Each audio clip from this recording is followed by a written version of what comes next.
warahmatullahi wabarakatuh. Sheikh, we've heard these accounts, of people experiencing firsthand, for instance, in the refugee camps, what the situation is like, subhanAllah. And we've spoken about MJC's involvement briefly in terms of, why it is important for us to support this initiative. But if we look at, from the Cape Muslim perspective, and we understand how important water is now, we appreciate a little bit more now than we've ever done before. With the water restrictions South Africa is facing, Cape Town is facing down in the Western Cape, with the fact that water is now high on the agenda, subhanAllah. But if we look at the situation in East Africa, the famine is as a result of lack of rains, and not having rain for many years perhaps. We're not getting sufficient rain, subhanAllah. The situation is intensified. How do we as Muslims look at the situation? Firstly, from a personal perspective and our own environment, and also how should we look at it as far as Muslims and non-Muslims alike, how they're experiencing it in that part of the world. Bismillah ar-Rahman ar-Rahim. Alhamdulillah Rabbil Alameen wa bihi nasta'in. Wa sallallahu ala Sayyidina Muhammad wa ala alihi wa sahbihi ajma'in. I'm very grateful. Assalamu alaikum wa rahmatullahi wa barakatuh. To all the listeners of Voices of the Cape, I greet you and bring the warmest greeting from all the members of the MJC. Assalamu alaikum wa rahmatullahi wa barakatuh. If a person has lived in a land where there is no water, you know what it is. I always tell people, make a comparison with our political setup in South Africa. A person who understands what discrimination is, a person that knows what it is to live in a country in which you live under apartheid rules and laws, will understand exactly what's happening in Palestine, will know exactly what's happening in Israel. Because they live the apartheid laws, they live in the atmosphere environment. So we have first-hand information, the person who lived in those countries. We live in South Africa, we know what it is. So we know what the people of Palestine, people of Syria, of Palestine going through. We that know, have gone through difficult water and water restrictions, we will know when there's a plight, cold, people are dying because there's no water, because of famine. I have been in Somalia in 2011, and at that time there were also famine. It was bad, situation was bad. There was no rain, or very little rain. Here we don't say there is no rain, there is little rain. In Somalia, I made sure that whoever went with me knew and understood we're not going for sightseeing, we're going to work. We're going to give a service to the people of Somalia.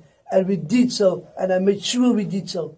Even if it was, we had to help and assist cooking and making special food and porridges for the small babies who were dying, or poor health conditions, but we were there to help. And the story you're talking is nothing new to me. And it's no exaggeration. People haven't been there who will listen to this say, we are exaggerating. I saw it in my own eyes. I saw it in my own eyes. I can tell you much more of that, which I've seen whilst I was there. We spent time there, working, feeding, assisting those who needed our help. Once again, we don't have rain, we have little rain. There is no rain. There is no rain. Today I will go with a greater passion, where I understand what life is. If there's not enough water, I will go with the greater passion. Why? When I went in 2011, we still had water, enough rain, everything sufficient. Alhamdulillah, we thank Allah for that. Now we see there is no water. We see the scarcity of little water. So I would say, I would go out now and say to the people, the people in Somalia and around surrounding countries, people are dying. They are dying because there is no water. If there's no water, nothing grows. If there's no water, you can't survive. There's no survival. Animals die. Plantations die. Everything died. That's what I want to say to them. I have a very special love for the people of Somalia. And I have a very special relationship with them. All the people of Somalia know wherever I go, they know I have a very good relationship with them. Very good relationship. Because they saw me going and working into the camps, working in the camps, working with their people, feeding, cooking, making, and helping and assisting. Alhamdulillah. So at that time, I went to all the businesses. I stood on the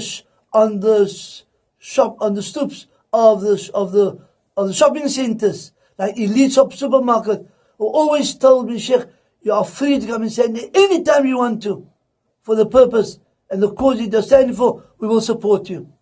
And I would call other people to help the people of Somalia. And alhamdulillah, people will support excellently. Allahu Akbar. Every weekend would stay.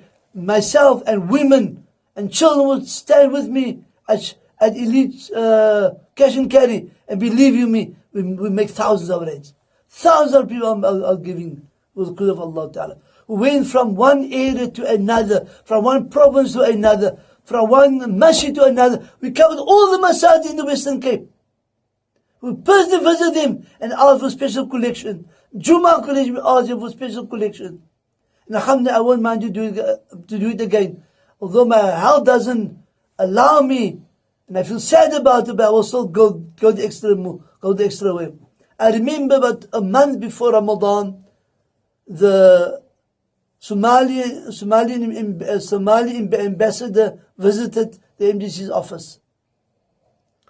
I never met him, but he knew of my activities and my assistance and doing relief work in Somalia. He asked me, Sheikh, would you again assist? We are in the situation now at the moment is worse than what it was. The situation is worse than what it was. So I thought, now, if things are worse than what it was, then it must be very, very, very bad. I said to him, I'm prepared to do that for the sake of Allah Ta'ala, for the people of Somalia. Even if it means that we need to get in all our other relief organizations, get them together and put our shoulders together and put our minds together to see to what extent we are able to help the people of Somalia, they will do that.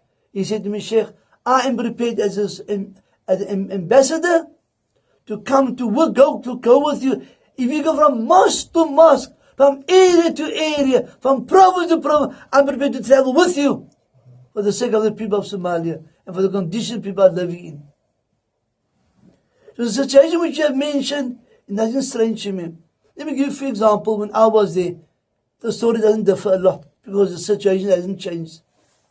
I remember one day, I visited one camp, I visited all different camps.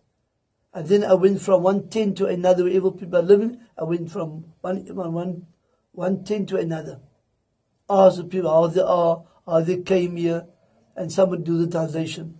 One mom says to me, I have 5 or 7 children. She said, we walk a few 100 kilometers, making our way to Mogadishu, with the hope that in Mogadishu there will be help, because they know there is help coming into Mogadishu. So they earmark that there is and will be help in Mogadishu. But she had 7 children when she left. And when she arrived, eventually, she only had 2 children. And as she walked, children died on the way. And she buried them in the road, on the road, next to on the side of the street. She buries them. 1 or 2 children left. That is a reality. That is no exaggeration. I remember standing in front of the hospital, buying medicines for them. Basic medicine people be needing, we bought from the chemist, and we supply different kinds with different medication. I remember that mother standing with the child in her arm. The child is dying. The baby is dying. Could be not even a year old. babies dying. You see them children die in the arms of their mother. I remember visiting one tent. You know what I saw in front of the tent? 2 small graves. And I'm surprised. 2 graves right here. I asked translator, what is this? She said, no, they came here. We stay here, refused, child died, and she made a grave. She made the hole right in front of her, on the opening by the grave. She made a hole there, and she buried the child right in there. No registration, absolutely nothing. Make a hole, put the baby in there, and close her, and close her. 2 children died. This is the reality. This is serious. And I think I pledge my support, irrespective of my condition. I pledge my support to help whoever is going to make an effort to support the people of Somalia. And inshallah, the intention is to work with Islamic Relief, inshallah. Work together with the MJC, and I'll take them from masjid to masjid. People have to, if you want to do something, we have to sacrifice, we have to work, and we'll work together. You talk about work, we'll go out, we'll go to the business people, and we'll go to everything, and I will call on them, I will call the ambassador as well, the ambassador to come with, and go with us to all different areas, different business people, send them on the road, collect for the people of Somalia, and inshallah with the hope that we can bring some relief. And inshallah, and the positive for the ummah to listen, is that what we do to others, Allah will give us much more in return. So any person make negative results, I say, why don't we underline them? But yourself, I warn you, don't ever utter these words.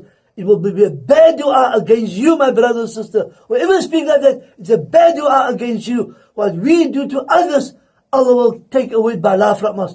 Allah will take away difficulty from us. So inshallah, I want, as ummah, we all get ready, inshallah, for the fight to help the people of Somalia, inshallah, in the plight for water, in the plight for rain, inshallah. May Allah make our task easy, make Allah make their task easy, inshallah, and make Allah help us to remove difficulties from the world, from what the people of Somalia are faced with.